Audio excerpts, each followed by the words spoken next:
Assalamualaikum warahmatullahi wabarakatuh. Saya Loraiza Tulaila. Pada video kali ini, saya akan membahas tentang materi perkuliahan perkembangan peserta didik. Selamat menyaksikan.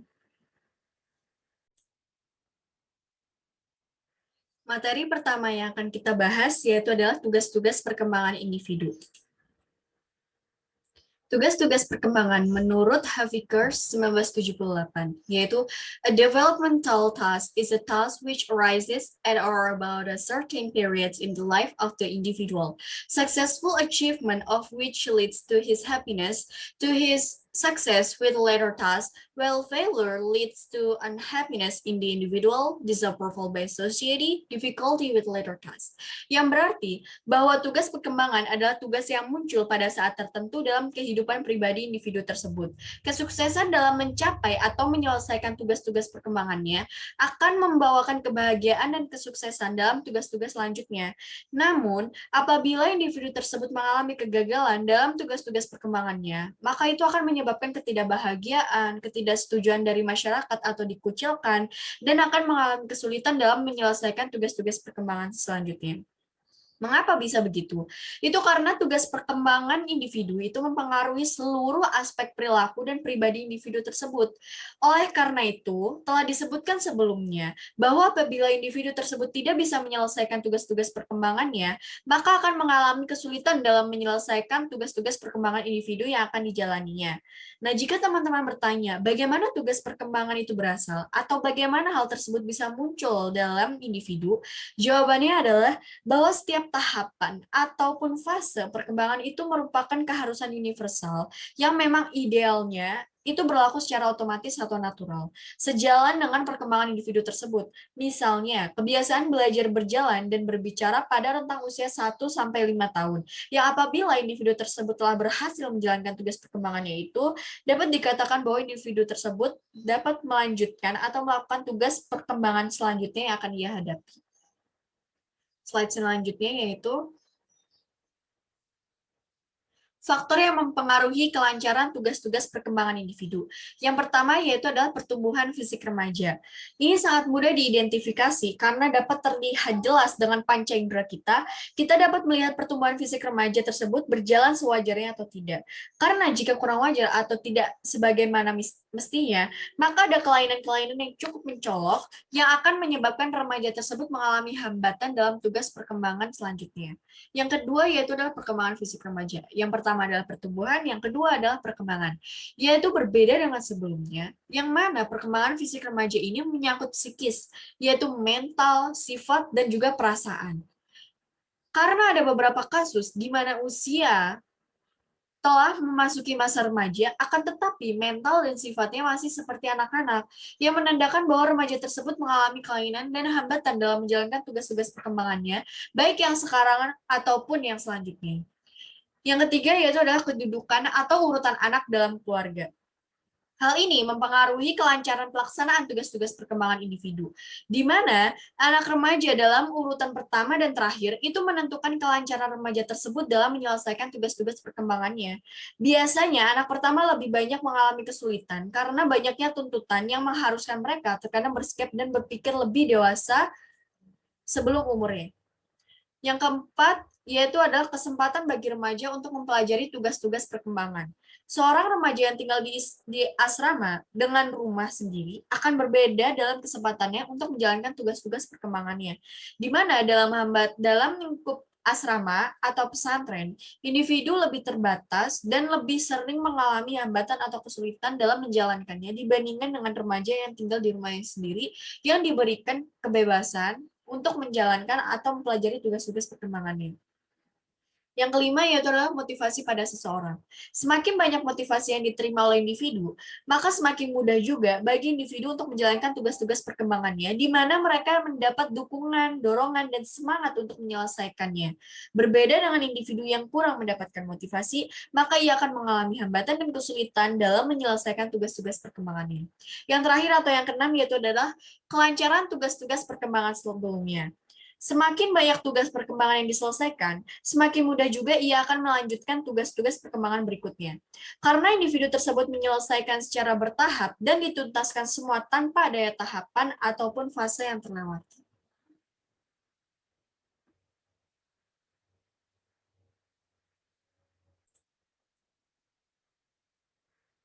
Materi selanjutnya yang akan kita bahas yaitu adalah tugas perkembangan remaja, kehidupan pribadi, pendidikan dan karir, dan kehidupan berkeluarga. Perkembangan kehidupan pribadi sebagai individu. Kehidupan pribadi seorang individu merupakan kehidupan yang utuh dan lengkap dan memiliki ciri khusus dan juga unik. Kehidupan pribadi seorang itu menyangkut aspek emosional, sosial psikologis, dan juga sosial budaya, dan kemampuan intelektual yang berhubungan erat dengan faktor lingkungan kehidupan. Seorang individu akan berupaya untuk hidup mandiri, dalam artian mengurus keperluannya sendiri tanpa bantuan orang lain dari mengatur dan memenuhi kebutuhan serta tugasnya sehari-hari. Yang kedua yaitu adalah perkembangan kehidupan pendidikan dan karir. Kehidupan pendidikan merupakan pengalaman proses belajar yang dihayati sepanjang hidupnya, baik di dalam jalur pendidikan sekolah maupun luar sekolah. Sedangkan kehidupan karir merupakan pengalaman seorang di dalam dunia kerja. Seorang remaja yang baru masuk ke dunia kerja sudah dapat dikatakan sebagai kehidupan karirnya atau awal mula kehidupan karirnya. Kehidupan pendidikan dan karir individu dipengaruhi oleh beberapa aspek. Salah satunya adalah kemampuan intelijensia atau IQ dan juga ekonomi. Di mana seorang yang punya IQ tinggi dan juga ekonomi yang cukup ataupun lebih, biasanya perjalanan kehidupan pendidikan dan karirnya itu berjalan dengan baik atau lebih baik dibandingkan yang lainnya. Berbeda dengan individu yang mempunyai tingkat intelijensi yang kurang dan ekonomi yang rendah. Mereka akan mengalami kesulitan dalam menjalankan kehidupan pendidikan dan karirnya. Namun, ada juga individu yang mempunyai tingkat intelijensi yang tinggi, namun ekonomi mereka rendah. Sehingga kehidupan pendidikan dan karir mereka terhambat dengan kondisi ekonomi mereka. Next selanjutnya. Yang ketiga yaitu adalah kehidupan berkeluarga. Ketika seorang remaja mengalami masa pubertas atau kematangan seksual, mereka akan merasakan yang namanya rasa ketertarikan terhadap lawan jenisnya. Timbulnya rasa cinta dan kasih sayang membuat mereka akan menjalankan tugas selanjutnya yaitu kehidupan berkeluarga. Namun, perlu diketahui, kematangan seksual dan rasa cinta kasih sayang saja tidak cukup untuk menjalankan kehidupan berkeluarga, di mana remaja tersebut harus menyelesaikan tugas-tugas perkembangan sebelumnya. Karena banyak sekali terjadi pernikahan usia dini dan juga perceraian karena ketidaksiapan individu tersebut, baik dari segi mental maupun finansial untuk memulai hidup berkeluarga.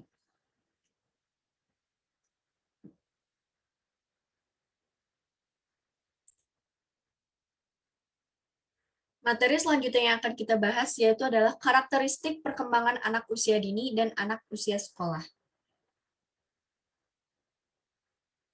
Karakteristik perkembangan anak usia dini. Yang pertama yaitu adalah unik.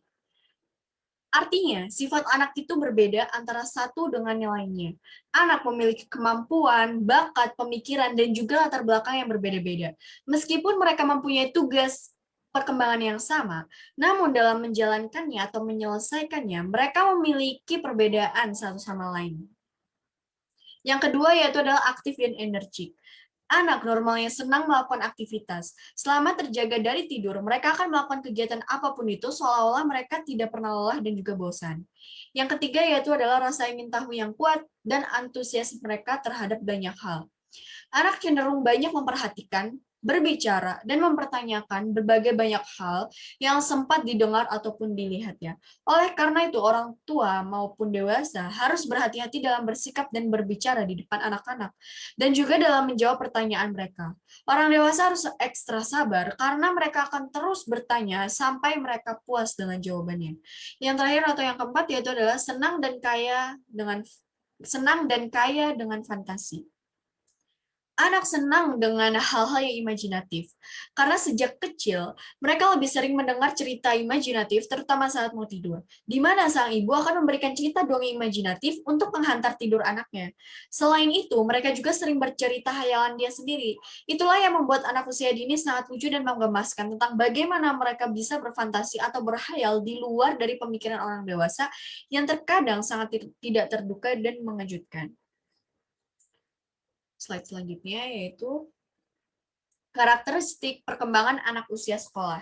Yang pertama yaitu adalah perkembangan fisik motorik. Perkembangan motorik sangat menunjang keberhasilan belajar peserta didik sesuai dengan perkembangan fisik atau motorik. Anak yang sudah siap untuk menerima pelajaran keterampilan, maka sekolah perlu memfasilitasi perkembangan motorik anak itu secara fungsional.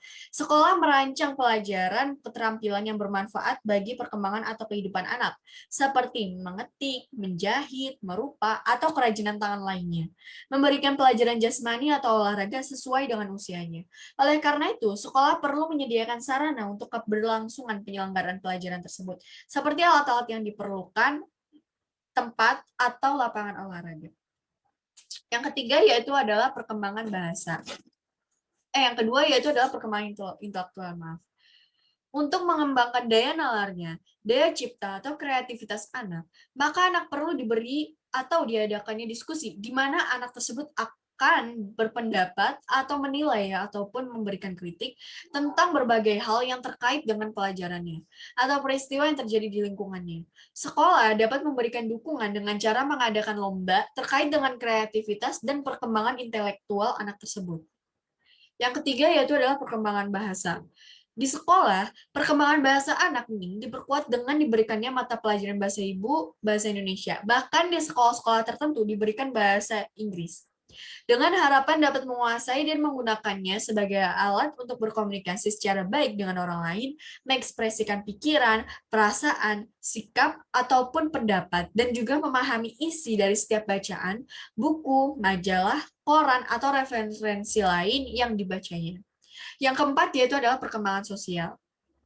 Anak mulai berminat terhadap kegiatan-kegiatan teman sebaya dan bertambah kuat keinginannya untuk diterima menjadi anggota kelompok atau geng. Dan merasa tidak senang apabila tidak diterima oleh kelompoknya. Berkat perkembangan sosial, anak dapat menyesuaikan dirinya dengan kelompok teman sebaya maupun lingkungan masyarakat sekitarnya. Dalam proses belajar di sekolah, kematangan perkembangan sosial ini dapat dimanfaatkan atau dimaknai dengan memberikan tugas-tugas kelompok, baik yang membutuhkan tenaga fisik seperti membersihkan kelas atau piket, maupun pikiran dengan membuat kelompok belajar dalam menyelesaikan tugas sekolahnya. Yang terakhir atau kelima yaitu adalah perkembangan kesadaran beragama. Sikap keagamaan anak itu masih bersifat reseptif, namun sudah disertai dengan pengertian. Misalnya, dalam menjelaskan tentang Allah Subhanahu wa taala sebagai pencipta yang maha agung, dapat dimulai dengan mempertanyakan fenomena alam yang sudah diketahui oleh anak. Seperti dimulai dengan mempertanyakan siapa yang membuat dirinya berikut bagian-bagian tubuhnya, siapa yang membuat air, tanah, udara, buah-buahan, dan alam semesta lainnya. Melalui tanya jawab dengan mereka, serta pemberian penjelasan bahwa semuanya itu merupakan anugerah atau kenikmatan dari Allah Subhanahu wa taala, maka insya Allah akan berkembang pada diri mereka nilai-nilai keimanan atau keyakinan mereka dalam beragama kepada Allah Subhanahu wa taala.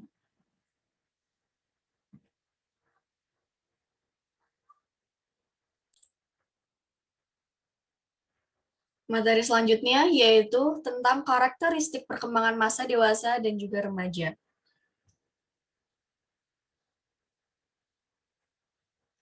Karakteristik perkembangan masa remaja. Yang pertama yaitu adalah perkembangan fisik. Masa remaja yang diawali dengan pubertas adalah masa kematangan fisik yang sangat cepat yang meliputi aspek hormonal dan perubahan fisik. Puncak pertumbuhan fisik pada masa pubertas adalah pada usia sekitar 11 tahun bagi remaja wanita dan usia 13 tahun bagi remaja pria. Yang kedua yaitu adalah perkembangan kognitif.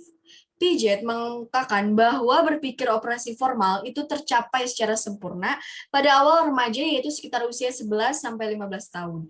Namun kemudian dia merevisi pendapatnya yaitu bahwa kemampuan berpikir formal itu tercapai secara sempurna pada usia 15 sampai 20 tahun. Untuk memahami perkembangan kognitif remaja ini, dapat juga dikemukakan pendapat Vygotsky, yaitu konsep utama dia adalah Zone of Proximal Development atau ZPD, yaitu daerah tugas-tugas yang sangat sulit untuk diatasi oleh individu secara sendirian. Tetapi baru dapat dicapai apabila mendapat bimbingan atau bantuan dari orang dewasa atau teman sebaya yang lebih terampil. ZPD ini meliputi dua sisi, yaitu batas bawah dan juga batas atas. Batas bawah adalah tahap pemecahan masalah yang dapat dilakukan oleh remaja sendiri tanpa bantuan orang lain. Sementara batas atas adalah tahap berpikir remaja dalam memecahkan masalah dengan bantuan orang lain atau guru, instruktur, ataupun pembimbing. Yang ketiga yaitu adalah perkembangan identitas diri atau self-identity. Tugas utama remaja adalah memecahkan krisis identitas untuk dapat menjadi orang dewasa yang memahami dirinya secara utuh dan memahami perannya di masyarakat. Krisis identitas terjadi apabila remaja tidak mampu memilih di antara berbagai alternatif yang bermakna. Remaja dikatakan telah menemukan identitas dirinya atau self-identity ketika berhasil memecahkan 3 masalah utama, yaitu pilihan pekerjaan, adopsi nilai yang diyakini dan dijalani, dan perkembangan identitas seksual yang memuaskan. Dapat juga dikemukakan bahwa remaja dipandang telah memiliki identitas diri yang matang, sehat, tidak mengalami kebingungan, apabila sudah memiliki pemahaman dan kemampuan untuk menyesuaikan diri terhadap diri sendiri. Peranannya dalam kehidupan sosial, yaitu di lingkungan keluarga, sekolah, dan juga teman sebaya, atau masyarakat, pekerjaan, dan nilai-nilai agama. Sedangkan remaja yang gagal menemukan identitas dirinya atau mengalami kebingungan identitas cenderung menampilkan perilaku yang menyimpang. Slide selanjutnya yaitu adalah karakteristik perkembangan masa dewasa. Yang pertama yaitu adalah perkembangan fisik. Misalnya sistem indera menunjukkan sedikit perubahan, seperti lensa mata kehilangan elastisitasnya dan menjadi kurang mampu mengubah bentuk dan fokus pada benda-benda yang berjarak dekat. Pendengaran cenderung masih relatif konstan dan mulai mengalami penurunan pada akhir fase usia dewasa awal. Pada pertengahan sampai menjelang akhir fase usia ini, jaringan lemak tubuh bertambah. Kondisi kesehatan dapat ditingkatkan dengan cara mengurangi gaya hidup yang merusak kesehatan, seperti makan terlalu banyak, dengan menambah nutrisi yang baik dan rutinitas dalam berolahraga. Yang kedua yaitu adalah perkembangan seksualitas. Berbicara tentang perkembangan seksualitas adalah berbicara tentang sikap dan perilaku seksual pada individu sebagai kodrat dan dampak dari perubahan-perubahan hormon yang terjadi. Sebagian besar individu berpikir bahwa heteroseksual dan homoseksual merupakan dua pola perilaku berbeda yang mudah didefinisikan. Kenyataannya, kecenderungan memilih sebuah keputusan yang tetap dibuat sekali dalam seumur hidup dan dipegang selamanya. Melakukan pengalaman homoseksual pada masa remaja tetapi tidak pada saat dewasa. Beberapa orang terlibat dalam perilaku heteroseksual selama masa remaja, kemudian berubah ke perilaku homoseksual pada saat dewasa. Ketiga yaitu adalah perkembangan kognitif. Pada masa dewasa awal, terdapat perubahan dari mencari pengetahuan menuju menerapkan pengetahuan. Menerapkan apa yang sudah diketahui, khususnya dalam hal penentuan karir dan mempersiapkan diri untuk menghadapi pernikahan dan kehidupan berkeluarganya. Berikutnya yaitu adalah perkembangan karir. Ketika individu memasuki dunia pekerjaan untuk pertama kalinya, kecenderungan dihadapkan kepada masalah dan kondisi yang tidak mereka antisipasi sebelumnya. Perubahan sangat diperlukan ketika individu mencoba untuk menyesuaikan diri dengan peran yang baru. Memenuhi tuntutan karir dan penyesuaian diri dengan peran yang baru adalah penting bagi individu pada fase ini. Berikutnya yaitu adalah perkembangan sosio-emosional. Pada fase usia dewasa awal, tidak hanya sekedar mampu menunjukkan jalinan persahabatan atau kecintaan, namun lebih mengarah kepada hubungan sosio-emosional yang terkait oleh komitmen dengan menunjukkan hubungan dan niat untuk mempertahankan dalam mempersiapkan diri menuju kehidupan bersama melalui pernikahan dan hidup berkeluarga.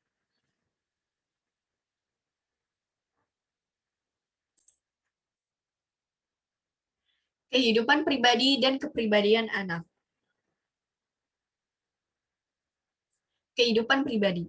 Pribadi merupakan suatu kata yang khas yang ditunjukkan kepada individu. Seorang individu tumbuh dan berkembang di lingkungan keluarga, sesuai dengan tugas keluarga dalam melaksanakan tugasnya sebagai penyelenggara pendidikan yang bertanggung jawab. Keluarga mengutamakan pembentukan pribadi anak. Oleh karena itu, faktor utama yang mempengaruhi perkembangan pribadi anak adalah kehidupan keluarga beserta berbagai aspeknya. Perkembangan pribadi menyangkut perkembangan berbagai aspek yang akan ditunjukkan dalam perilaku. Dengan demikian, jika sejak awal perkembangan kehidupan pribadi terbentuk secara terpadu dan harmonis, dapat diharapkan tingkah laku yang dihasilkan dari berbagai aspek pribadi itu akan baik. Sebaliknya, jika perkembangan kehidupan pribadi terbentuk di lingkungan yang kurang baik, maka tingkah laku atau pribadi sang anak akan menyimpang. Kehidupan pribadi yang mantap memungkinkan seorang anak akan berperilaku mantap, yaitu mampu menghadapi dan memecahkan berbagai permasalahan dan dengan pengendalian emosi secara matang, tertib, disiplin, dan penuh tanggung jawab. Slide selanjutnya yaitu adalah kepribadian anak. Kepribadian adalah keseluruhan sikap, ekspresi, perasaan, temperamen, ciri khas, dan perilaku seseorang. Sikap, perasaan, ekspresi, dan temperamen tersebut akan terwujud dalam tindakan seorang jika dihadapkan kepada situasi tertentu. Setiap orang memiliki kecenderungan perilaku yang berbeda-beda antara satu dengan yang lainnya dalam menghadapi situasi yang sedang dihadapi, sehingga itu akan menjadi ciri khas pribadi anak. Selanjutnya yaitu adalah jenis-jenis kepribadian. Jenis kepribadian yang pertama yaitu adalah kepribadian sanguinis, yaitu si tukang bicara. Anak yang cenderung berenergi besar, suka bersenang-senang, dan juga supel. Mereka juga suka mencari perhatian, kasih sayang, dukungan, dan penerimaan dari orang-orang yang ada di sekelilingnya. Yang kedua yaitu adalah kepribadian koleris atau si pelaksana. Kepribadian anak dan kepribadian ini dicurahkan untuk berprestasi. Mereka selalu menuntut loyalitas dan penghargaan dari orang-orang yang ada di sekelilingnya. Anak koleris selalu berusaha mengendalikan dan mengharapkan pengakuan atas prestasi-prestasinya. Mereka suka ditantang dan mudah menerima tugas-tugas yang sulit. Yang berikutnya yaitu adalah kepribadian melankolis atau si pemikir. Anak dengan kepribadian ini cenderung pendiam tapi pemikir. Mereka akan selalu berusaha mengejar kesempurnaan dalam segala hal yang penting bagi mereka, atau dengan kata lain, mereka adalah anak-anak yang perfeksionis. Dengan kesempurnaan sebagai sasaran, anak-anak dengan kepribadian ini sering kecewa bahkan depresi jika hasil yang didapatkan itu kurang sempurna. Yang terakhir yaitu adalah kepribadian pragmatis atau si pengamat. Anak dengan karakter dan kepribadian pragmatis adalah anak yang cenderung seimbang dan mencukupkan diri. Mereka lebih cerdas dari yang lain, sementara yang lain mengomel dan khawatir. Anak dengan kepribadian pragmatis mengamati saja dan bertekad untuk tidak mempersoalkan hal-hal yang sepele. Mereka tidak suka resiko, tantangan, dan kejutan, dan akan membutuhkan waktu untuk menyesuaikan diri terhadap perubahan. Walaupun mereka cenderung menghindari situasi-situasi yang terlalu menekan, mereka dapat bekerja dengan baik di bawah tekanan. Namun kurangnya disiplin dan motivasi sering membuat mereka menunda-nunda pekerjaan jika tidak ada pemimpin yang kuat.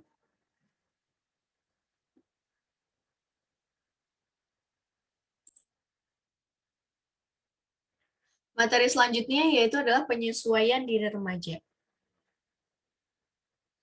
Seseorang dikatakan memiliki kemampuan penyesuaian diri yang baik atau yang dalam istilah aslinya disebut well-adjusted person ketika mampu melakukan respon-respon yang matang, efisien, memuaskan, dan juga sehat. Dikatakan efisien artinya mampu melakukan respon dengan mengeluarkan tenaga dan waktu sehemat mungkin. Dengan demikian, individu yang dipandang dapat menyesuaikan diri yang baik adalah individu yang telah belajar mereaksi terhadap dirinya dan lingkungannya dengan cara-cara yang matang, efisien, memuaskan, dan sehat, serta mengembangkan perilaku simptomatik dan gangguan psikosomatik yang mengganggu tujuan-tujuan moral, sosial, agama, dan juga pekerjaan. Slide selanjutnya yaitu adalah proses penyesuaian diri. Yang pertama yaitu adalah kelompok individu yang dapat menyesuaikan diri dengan lingkungan di mana tempat mereka tinggal. Yang kedua yaitu adalah kelompok individu yang tidak dapat menyesuaikan diri dengan kelompok tempat mereka tinggal. Sebaliknya, kelompok individu yang tidak dapat menyesuaikan diri dengan lingkungan hidupnya tidak akan nyaman. Dalam proses penyesuaian diri, mungkin saja muncul konflik, tekanan, dan frustasi individu didorong untuk mengetahui berbagai kemungkinan perilaku untuk membebaskan diri dari berbagai macam gangguan ketegangan. Slide selanjutnya yaitu adalah permasalahan penyesuaian diri remaja. Yang pertama yaitu adalah sikap orang tua. Sikap orang tua yang memberikan perlindungan yang berlebihan akibatnya juga tidak baik. Remaja yang mendapatkan pemeliharaan yang berlebihan menyebabkan ia juga mengharapkan bantuan dan perhatian dari orang lain dan ia berusaha menarik perhatian mereka serta menyangka bahwa perhatian seperti itu adalah haknya. Sikap orang tua yang otoriter, yaitu yang memaksakan kekuasaan dan otoritas kepada remaja, juga akan menghambat proses penyesuaian diri remaja. Biasanya, remaja berusaha untuk menentang kekuasaan orang tua dan pada gilirannya, ia akan cenderung otoriter terhadap teman-teman sebayanya dan cenderung menentang otoritas yang ada baik di sekolah maupun di masyarakat. Yang berikutnya yaitu adalah keretakan keluarga. Remaja yang hidup di dalam rumah tangga yang retak mengalami masalah emosi. Tampak pada kecenderungan yang besar untuk suka marah, suka menyendiri, di samping kurang kepekaan terhadap penerimaan sosial dan kurang mampu menahan diri, serta lebih gelisah dibandingkan dengan remaja yang hidup dalam rumah tangga yang wajar. Yang terakhir yaitu adalah memilih sekolah. Jika kita mengharapkan remaja mempunyai penyesuaian diri yang baik, setidaknya kita tidak mendikte atau memaksakan mereka agar memilih jenis sekolah tertentu sesuai dengan keinginan kita. Orang tua dan pendidik hendaknya mengarahkan pilihan sekolah sesuai dengan kemampuan, bakat, dan sifat-sifat pribadi sang anak. Tidak jarang terjadi anak tidak mau sekolah, tidak mau belajar, membolos, dan sebagainya karena ia dipaksa oleh orang tuanya untuk masuk ke sekolah atau ke instansi yang tidak ia sukai.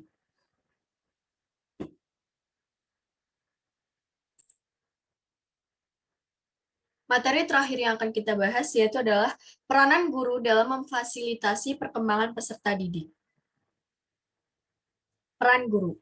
Guru sebagai pelaku utama dalam implementasi atau penerapan program pendidikan di sekolah memiliki peranan yang sangat strategis dalam mencapai tujuan pendidikan yang diharapkan. Dalam hal ini, guru dipandang sebagai faktor determinan terhadap pencapaian mutu prestasi belajar siswa. Mengingat peranannya yang begitu penting, maka guru dituntut untuk memiliki pemahaman dan kemampuan secara komprehensif tentang kompetensinya sebagai seorang pendidik.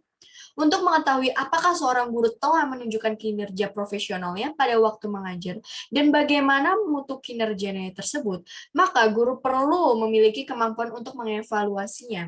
Cara yang dapat ditempuh untuk melakukan evaluasi tersebut diantaranya dengan menggunakan skala penilaian diri atau self-evaluation, kuesioner yang memuat skala penilaian oleh para siswa sebagai umpan balik atau feedback terhadap kompetensi kinerja tersebut, dan skala penilaian oleh teman sejawat atau peer evaluation.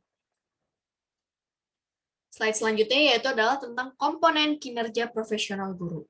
Yang pertama yaitu adalah gaya mengajar. Menurut Louis Robin, mendeskripsikan gaya mengajar ke dalam 6 aspek, yaitu yang pertama explanatory, yaitu guru menjelaskan materi pelajaran dan aspek-aspek lain yang terkait dengan pelajaran. Yang kedua yaitu adalah inspiratory, guru menstimulasi atau memotivasi siswa dan menampilkan keterlibatan emosional dalam mengajar. Yang ketiga adalah informatif, guru menyajikan informasi melalui pernyataan-pernyataan verbal dan siswa diharapkan mendengarkan dan mengikuti instruksi dari guru. Yang keempat yaitu adalah korektif, guru memberikan feedback kepada siswa, menganalisis tugas-tugas, mendiagnosis kesalahan, dan memberikan nasihat. Interaktif, guru memfasilitasi perkembangan ide-ide atau pemikiran siswa melalui dialog atau pemberian pertanyaan. Yang kelima yaitu adalah interaktif. Guru memfasilitasi perkembangan ide-ide atau pemikiran siswa melalui dialog atau pemberian pertanyaan. Yang terakhir yaitu adalah programatik. Guru membimbing aktivitas siswa dan memfasilitasi perkembangan belajar materi. Yang kedua yaitu adalah kemampuan berinteraksi dengan siswa yang dibagi dengan dua, yaitu ada komunikasi verbal dan komunikasi nonverbal. Komunikasi verbal yaitu interaksi antara guru dan siswa dianalisis melalui perilaku bahasa atau linguistic behavior guru dan siswa di dalam kelas. Kegiatan di dalam kelas pada umumnya didominasi oleh interaksi atau komunikasi verbal antara guru dan siswa, seperti saat mengenalkan topik pembahasan materi ajar ataupun melaksanakan diskusi tanya jawab antara siswa dengan guru. Yang kedua yaitu adalah komunikasi nonverbal. Galway mengemukakan bahwa komunikasi nonverbal guru dapat dipandang sebagai perilaku yang mendorong atau membatasi siswa, ekspresi muka guru, gestur, atau gerakan badan guru yang memberikan pengaruh kepada partisipasi dan penampilan siswa di kelas. Berikutnya yaitu adalah karakteristik pribadi.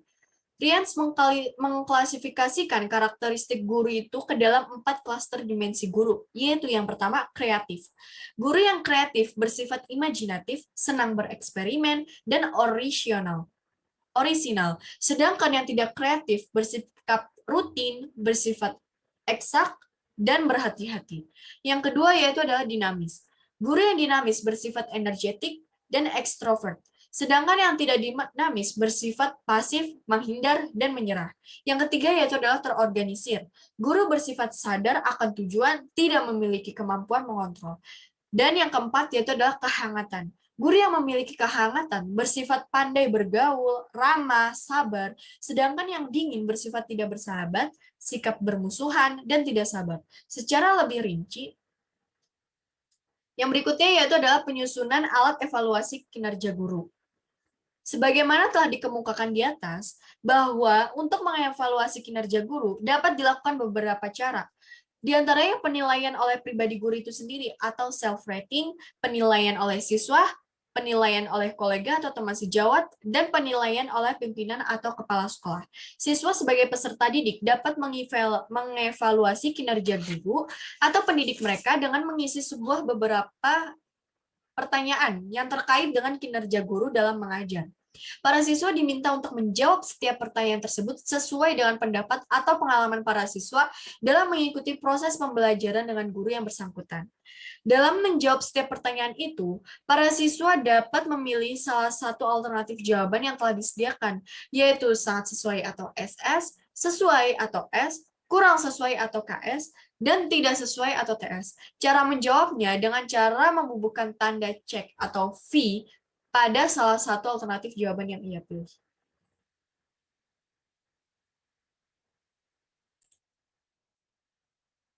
Baik, sekian dari video kali ini. Kurang lebihnya mohon maaf. Mohon maaf apabila ada kesalahan kata maupun perbuatan selama video berlangsung. Kurang lebihnya mohon maaf. Wassalamualaikum warahmatullahi wabarakatuh.